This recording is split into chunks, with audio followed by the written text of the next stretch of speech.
এখানে এখন আমাদের অত্যন্ত শক্তভাবে মোহনার কাজ যেমন করতে হবে তেমন নিজেদের সম্পর্কে দেখানোর কাজও করতে হবে।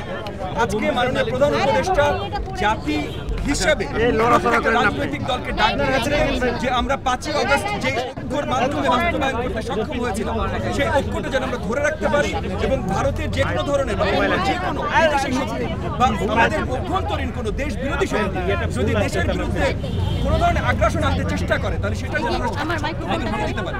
সেই ধরে রাখার আজকে আহ্বান ছিল, সেই আহ্বানে সবাই একদম জোরদারভাবে সাড়া দিয়েছে। আমরা সবাই মাননীয় প্রধান উপদেষ্টার সাথে আছি, ওনার সাথে থাকবো এবং এই দেশের ক্ষতি করতে পারে এরকম কোনো কিছু আমরা হইতে পারি।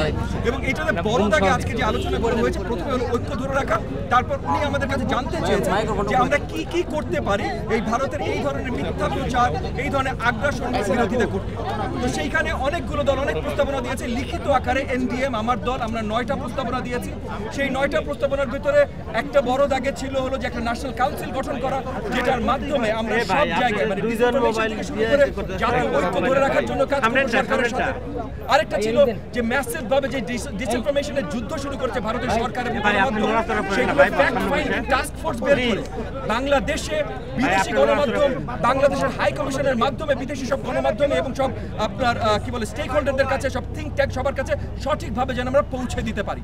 এবং একই সাথে আমাদের যত ডিয়াসপোরা বাংলাদেশিরা আছেন বিশ্বের বহুত দেশে, বহুত বড় বড় অর্গানাইজেশনে, বহুত জায়গায়, শক্তিশালী জায়গায় তারা অবস্থান করছেন, তাদের সহযোগিতা নিয়ে বাংলাদেশের বিরুদ্ধে যেন কোনো ধরনের মিথ্যাচার না হয় সেগুলো পরিষ্কার পৌঁছে দেওয়া। এবং একই সাথে আমরা যেমন দেখলাম যে গতদিন যুক্তরাষ্ট্রের পার্লামেন্টেও বাংলাদেশ নিয়ে একটা মিসইনফরমেশন নিয়ে আলোচনা হলো, সেই জায়গাগুলোতে যেন সঠিকভাবে সঠিক ইনফরমেশনটা সঠিক তথ্যের সাথে বাংলাদেশ সরকার পৌঁছে দিতে পারে, আমরা পৌঁছে দিতে পারি, সেই সব ব্যবস্থা নিয়ে যেন কীভাবে করা যায় সেটা নিয়ে আলোচনা হয়েছে।